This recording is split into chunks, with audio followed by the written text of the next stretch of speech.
अर्जुन का द्वारिका से वापस आना और युधिष्ठिर का श्याम सुंदर का हाल पूछना। सूत जी ने कहा कि हे ऋषिश्वरों, नारद मुनि के कहीं जाने के 7 दिन बीतने पर धृष्टराष्ट्र व गंधारी ने अपना तन त्याग दिया। वह विदुर जी को उनकी क्रिया व कर्म करके तीर्थ यात्रा करने चले गए। राजा युधिष्ठिर नारद जी के ज्ञान समझाने से संसारी व्यवहार झूठा समझा। उदासीन चित्त परमेश्वर के ध्यान में रहा करते थे। जब उन्हीं दिनों में श्री कृष्ण द्वारिकापुरी से गोलोक को पधारे, तब उनके बैकुंठ जाने से राजा की कलयुग के लक्षण मालूम हुए और बुरे बुरे स्वप्न दिखलाई देने लगे। मनुष्यों के स्वभाव में अधर्म, क्रोध, लोभ और कपट अधिक हो गया। स्त्री पुरुष, पिता पुत्र और भाई बंधुओं में झगड़ा होने लगा। ये सब कलयुग के लक्षण देखकर राजा युधिष्ठिर ने भीमसेन से कहा कि अर्जुन श्याम सुंदर प्राण प्यारे के समाचार लेने के वास्ते द्वारिकापुरी को गए हैं। 7 महीने हो गए, अभी तक नहीं आए। इसका कुछ कारण मालूम नहीं होता। नारद जी हमसे कह गए हैं कि मुरली मनोहर ने पृथ्वी का भार उतारने वास्ते अवतार लिया था, सो उन्होंने महाभारत करा के पृथ्वी का बोझ दूर किया। अब उनका थोड़ा सा काम मृतलोक में और रह गया है, उसको संपूर्ण करके परम धाम को जावेंगे। और अब मुझे संसार में कुलक्षण देखने से जान पड़ता है कि वह समय आ पहुँचा। जिस श्याम सुंदर की दया से हमने अपने शत्रुओं को मार कर यह सब सुख व राजगद्दी पाया, उनके बिना मुझे दिन रात नए नए अपशकुन दिखलाई दे रहे हैं।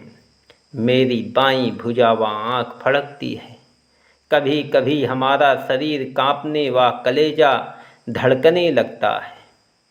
मन में डर सा मालूम होता है। प्रातः समय सूरज की तरफ सियार खड़े होकर बोलते और दिन को तारे आकाश से टूटते हैं। जब मैं अहेर खेलने जाता हूँ, तब सौजे मेरी बाहीं तरफ से निकल जाते हैं। मेरे चढ़ने के घोड़े व हाथी मुझको रोते दिखलाई देते हैं। दिन रात कुत्ते रुदन किया करते हैं और रात को उल्लू की बोली सुनने से मुझे डर मालूम होता है। चारों दिशाओं में अंधियारा सा देख पड़ता है। इन दिनों भूचाल आया करता है, पृथ्वी बारंबार कांपती है। थोड़ा सा बादल आकाश पर होने से बिजली गिरती है, आंधी चलती है, आकाश से लोहू बरसता है। सूरज में प्रकाश गया है, सूरज में प्रकाश कम हो गया है।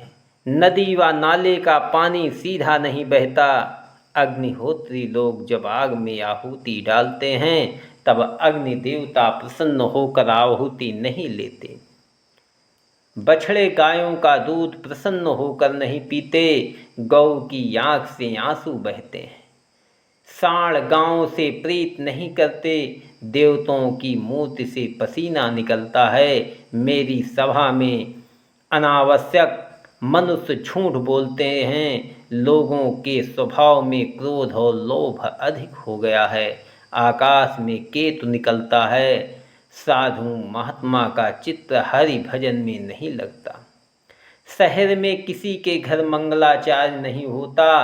हस्तिनापुर मुझको उजाड़ सा दिखलाई देता है। सो हे भीमसेन, इन सब लक्षणों से मुझे जान पड़ता है कि श्याम सुंदर प्यारे मेरे प्राण की रक्षा करने वाले मृतलोक छोड़कर बैकुंठ को पधार गए। जिस समय राजा युधिष्ठिर बैठे हुए ऐसे सोच कर रहे थे, उसी समय अर्जुन द्वारिका से आए और राजा के चरणों में प्रणाम करके उनके सामने उदासीन चित्त हाथ जोड़कर खड़े हो गए। अर्जुन का यह हाल हुआ था कि श्री कृष्ण ने वैकुंठ जाने के समय दारुक सारथी से अर्जुन को कहला भेजा था कि तुम द्वारिकापुरी से सब विधवा स्त्रियों, लड़कों, बूढ़ों को तथा यादवों की सब वस्तु हस्तिनापुर ले जाना। इसलिए अर्जुन उन सबको असबाब समेत द्वारिकापुरी से अपने साथ लेकर हस्तिनापुर आ रहे थे। राह में हस्तिनापुर के निकट भिल्लों ने सब धन लूट लिया। अर्जुन ने गांडीव धनुष चढ़ाकर बहुत से बाण उनको मारे, पर उन तीरों से कुछ काम ना चला। सब वस्तु डाकू लूट ले गए। उस समय अर्जुन ने उदास होकर कहा कि अब हमारा ऐसा समय आ गया है कि जिस धनुष बाण से हमने भीष्म पितामह, कर्ण, जयद्रथ आदि कितने सूरवीरों को जीता था, वही तीर कमान रहने पर भी हम डाकुओं से हार गए। इससे मालूम होता है कि वह सब पराक्रम केवल श्याम सुंदर की कृपा से था। अब श्री दुखभंजन मेरी रक्षा करने वाले नहीं हैं, इसलिए मेरा सब बल वह तेज जाता रहा। यही चिंता करते और मुरली मनोहर के वैकुंठ चले जाने से अर्जुन का मुख मलिन हो गया था। राजा युधिष्ठिर ने उनको उदास देकर पूछा, हे अर्जुन, यह सब यदुवंशी नाना सूरसेन, वासुदेव, मामा देव की, राजा उग्रसेन, अक्रूर, बलदेव जी, प्रद्युम्न और अनिरुद्ध, वह चारु दे सब लड़के वाले मुरली मनोहर, उद्धव भक्त और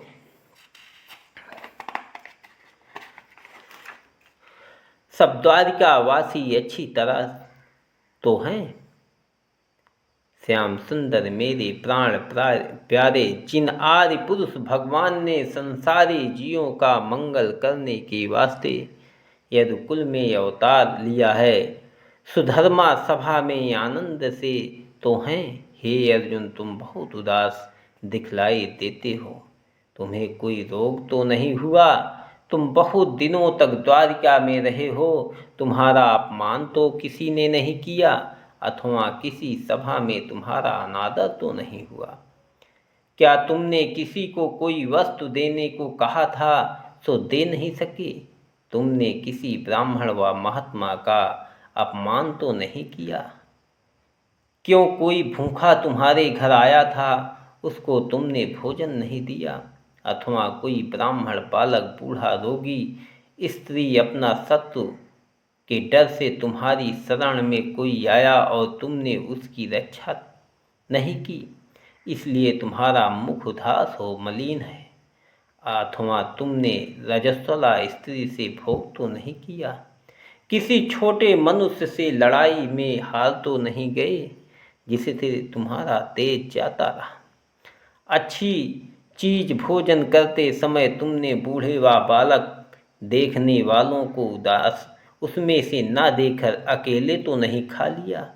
अथवा श्याम सुंदर बिहारी मृत लोक छोड़कर वैकुंठ धाम को तो नहीं पधारे, इसलिए तुम्हारी यह गति हुई। इसका हाल हमसे बतलाओ। अर्जुन का श्री कृष्ण के अंतर्ध्यान होने का हाल राजा युधिष्ठिर से कहना और परीक्षित की राजगद्दी पर बैठाकर द्रौपदी समेत पांचों भाई पांडवों का उत्तराखंड में चले जाना और मुरली मनोहर के ध्यान में अपना तन त्याग करना। सूत जी ने शौनकादिक ऋषिश्वर से कहा कि अर्जुन ये सब बातें राजा युधिष्ठिर से सुनकर कुछ नहीं बोले, पर श्याम सुंदर के चरणों का ध्यान धरकर इतना रोए कि उन्हें हिचकी आने लगी। बात कहने की सामर्थ्य नहीं रही। कुछ बेर बीते अर्जुन ने मन को धैर्य देकर राजा युधिष्ठिर से कहा, हे पृथ्वीनाथ, मैं क्या करूं? कहूँ श्याम सुंदर बिहारी हमको छोड़कर अंतर ध्यान तो नहीं हो गए। मैं उनको अपना भाई मामा का बेटा जानता था। कदाचित हम लोग उन्हें परब्रह्म परमेश्वर जानकर उनकी सेवा करते तो भवसागर पार उतर जाते। आवागमन से छूट जाते, किंतु परमेश्वर की माया ऐसी प्रबल है जिसमें लिपटे रहने से हम लोगों ने उनको नहीं पहचाना। जिस तरह एक वीर चंद्रमा दक्ष प्रजापति के श्राप से बहुत दिनों तक समुद्र में जाकर रहे थे, यह बात सब कोई जानते हैं कि चंद्रमा के पास अमृत रहता है और मछलियाँ बड़े बड़े जलचर जीवों व मनुष्यों को के खा जाने के डर से सदा अमृत पीने की वास्ते इच्छा रखती हैं और चाहती हैं कि हमको अमृत मिलता तो मरने से निर्भर होकर अमर रहती। सो चंद्रमा हजारों वर्ष तक मछलियों के साथ समुद्र में रहे। जिस तरह उन्होंने चंद्रमा को नहीं पहचाना, उनको समुद्र का एक जीव समझा, उसी तरह हम लोगों ने भी श्री कृष्ण जी को पूर्ण ब्रह्मा ना जानकर यदुवंशी जाना। अब वह बात समझकर हमको बड़ा सोच होता है। देखो, मैं उन्हीं की सहायता से बड़े बड़े राजाओं वीरों को महाभारत में मार कर यह समझता था कि अपने पराक्रम से इन्हें मारा हूँ। अब मुझे इस बात का विश्वास हुआ कि श्याम सुंदर की दया से मैंने सबको जीता था। जब से वह मुझे यहाँ छोड़कर वैकुंठ को चले गए, तब से मेरा पराक्रम कुछ कम नहीं करता। देखो, मैं वही अर्जुन हूँ और वही धनुष बाण और वही मेरी भुजाएं हैं जिसमें मैंने महादेव, गंधर्व, इंद्र और मैं नाम राक्षस को लड़ाई में जीता था। भीष्म पितामह, कर्ण और जयद्रथ आदि बड़े बड़े शूरवीरों को मारा और कैसे कैसे राजाओं को विजय करने, यज्ञ करने के वास्ते द्रप लाया और अश्वत्थामा को की मणि निकाल लिया था। सो अब वह शास्त्रादिक रहने पर भी एक श्याम सुंदर के बिना राह में डाकुओं से हार गया। वह लोग मुझे जीत कर सब धन और स्त्री आदि को द्वारिका से अपने साथ लाया था, लूट ले गए। इसलिए मैं उदास हूँ। जिस स्थान पर हमको विपत्ति पड़ती थी, उसी जगह उनका सुदर्शन चक्र हमारी रक्षा करता था। अब उन्हें बिना किस तरह मैं प्रसन्न रहूं, जब महाभारत में कर्ण आदि वीरों ने अनेक प्रकार से मुझे मारने की वास्ते चाहा, तब मुरली मनोहर रथ हाँकते समय हमारे आगे खड़े हो गए और मुझे अपने पीछे रखकर मेरी रक्षा की। मुझको धैर्य देकर कहते थे, तुम मत डर। भीष्म, कर्ण आदि सब योद्धा मरे हुए हैं। उनकी कृपा से मेरे शरीर पर शस्त्रादिक का कोई घाव नहीं लगता था। जैसे कोई साधु महात्मा का अशुभ चाहे तो परमेश्वर की दया से उसका कोई कुछ नहीं बिगाड़ता। श्याम सुंदर हमारे शत्रुओं का आयु बल अपनी दृष्टि से क्षीण करते जाते हैं। जब लड़ते समय में कभी उनसे खेद में हाँ के साथ कहता था कि जल्दी जल्दी रथ क्यों नहीं हाँकते, तब वह दीनानाथ मुझे अपना भक्त और बालक जानकर कुछ बुरा नहीं मानते थे। हे राजन, मैं उन्हीं को दया कृपा से बड़े बड़े प्रतापी राजाओं के सामने मत्स्य भेद कर द्रौपदी के स्वयंवर में से लाया और तुम्हारे मना करने पर भी उनका मन पाकर कौरवों के सन्मुख प्रकट हुआ था। जब दुर्वासा ऋषिश्वर ने कौरवों के भेजने से आधी रात को वन में जाकर हमने भोजन मांगकर श्राप देने की इच्छा की, उस समय श्री कृष्ण जी दीनानाथ हम लोगों को अपना भक्त जानकर वहां आए और श्री कृष्ण के श्राप से बचाकर ऋषिश्वर के श्राप से बचाकर उसने आधी आशीर्वाद दिलवाया। ये बातें याद करके मेरी छाती शोक और चिंता से फट जाती है। जैसे मुर्दे को कपड़ा व गहना पहनाकर बैठा दिया जाए, वही हाल श्याम सुंदर के चले जाने से समझना चाहिए। हे पृथ्वीनाथ, मैं उनके साथ थाली में भोजन करके एक शैया पर सोता था और वह पर ब्रह्मा नारायण होकर मेरा इतना आदर करते थे। सो कहो अब इन तरह से हमारी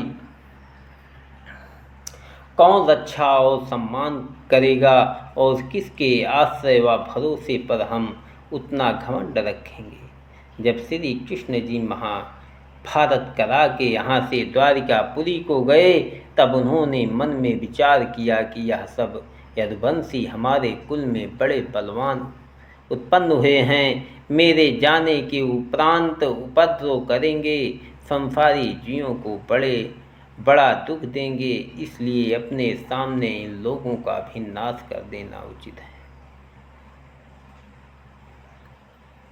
पर अपने हाथ उनका मारना अधर्म समझकर दुर्वासा ऋषिश्वर से श्राप दिलवा दिया।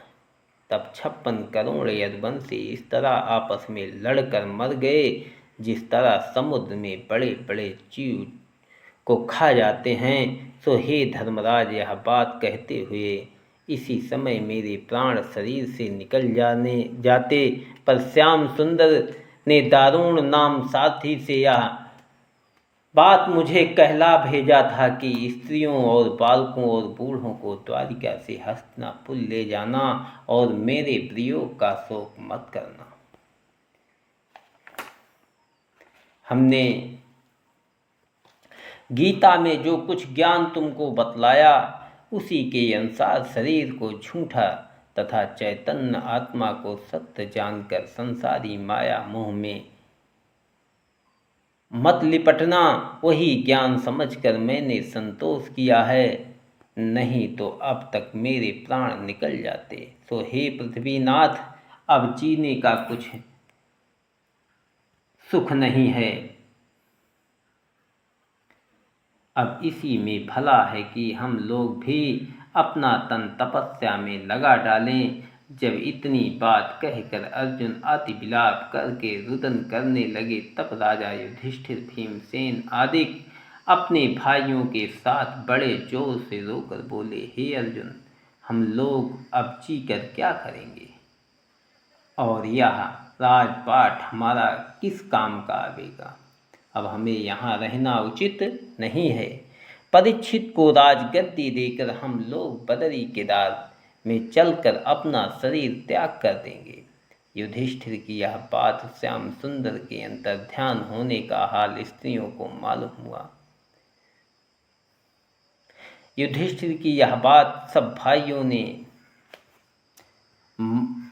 मान ली। जब रोने का शब्द महल में पहुंचा और श्याम सुंदर ने अंतर्ध्यान होने का हाल स्त्रियों को मालूम हुआ, तब कुंती और द्रौपदी आदि ने रो पीट कर इतना शोक किया कि जिसका हाल वर्णन नहीं हो किया जा सकता।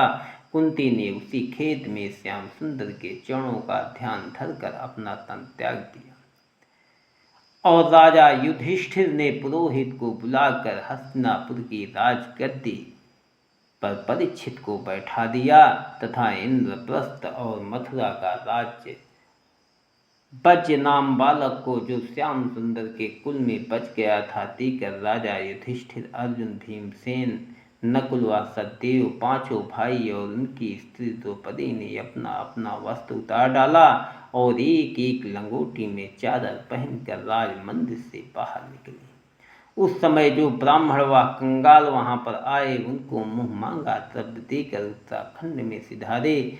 जो कुछ ज्ञान श्री कृष्ण जी ने अर्जुन को गीता में बतलाया था उसकी चर्चा वापस में करते हुए कुछ दिन तक श्याम सुंदर का ध्यान व तपस्या किया।